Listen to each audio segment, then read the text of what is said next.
يا من هديتم بالنبي محمد سيروا بهدي نبيكم تعظيم. Assalamu alaikum wa rahmatullahi wa barakatuh. Hurmatly din qardaşlar, hurmatly muslimanlar. Rabbiyul awwal ayı. Бұл ayda Peygamberimiz Muhammed sallallahu aleyhi ve sellem'nin tuğan ayı dep sanala. Her bir mümin musulman, her bir iman keltiren kişi бұл ayda ko'rak Peygamber sallallahu aleyhi ve sellem'e salavatlar okurga, onun turmuşun öğrenirge tırışa. Peygamberimiz sallallahu aleyhi ve sellem turanda Allah subhanahu wa ta'ala Kur'an'da şunday hüzler ayta. لَقَدْ كَانَ لَكُمْ فِي رَسُولِ اللّٰهِ أُسْوَةٌ حَسَنَةٌ. Hezga Muhammed sallallahu aleyhi ve sellem de Peygamber'de büyük örnekti. Elbette her bir mümin özünün en birinci örnek hem misal bulup tura, ol bizden yaratkan Peygamberimiz Muhammed Mustafa sallallahu aleyhi ve sellem. Ol nesik kişilerge münasebet kılgan, erlerge hem katanlarga, balalarga hem de yetimlerge her bir onun işlegen işi, her bir onun işlegen ameli bizge örnek bulup tura. Peygamberimiz sallallahu aleyhi ve sellem'den şunday bir tarihi vakıga bola. Özünün қалahында ғарыптарды динге сақырып, оны қабыл етмегестер Таиф деген қалаға барып, ондағы кішілерді бір Аллахқа ғибадат қылырға һәм оға теңдәш келтірмәскә дип юлға сыгайынды. Таиф қалаһына үмітләнеп барып, ул вакыт шул елда Пәйгамбәрбез саллаллаһу алейһи ва саллямның яраткан хатыны Хадиджа һәм дә оға ярдәм иткән оның олатаһы Абу Талиб мәрхүм була.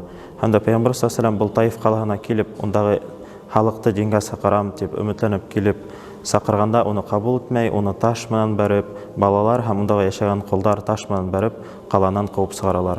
Һәм дә тәне канланып, аяктары кигән аяк киеме канга тулган көйнсә, ул ошо қаланан сыгып, агач төбендә утырганда шундай дуа кыла: "Я Раббым, Аллам ти мәгънәһе.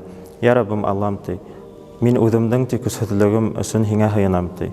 Әгәр дә һин минең менән риза булһаң ти, миңа бер әмәле кирәкмәй, ягъни мин ризамын, мин тыныс булам ти, әгәр дә һин минең менән риза булһаң ти."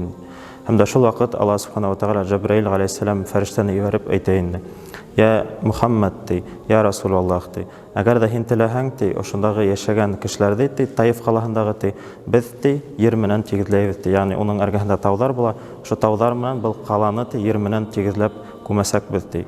Һәм дә шунда рәхмәт өчен җибәрелгән безнең һөйөкле Пәйгамбәрбез шундай һүзләр әйтә: "Мин ти ашанам ти, өмет итәм ти, хатта хәзерге вакытта яшәгән кешеләр, ошо Таиф калаһының кешеләре иман килтермәһәләр дә ти, уларның балалары ти иншалла ислам диненә килеп ти, иман килтергән мөэминнәрдән булыр дип өмет итәм ти."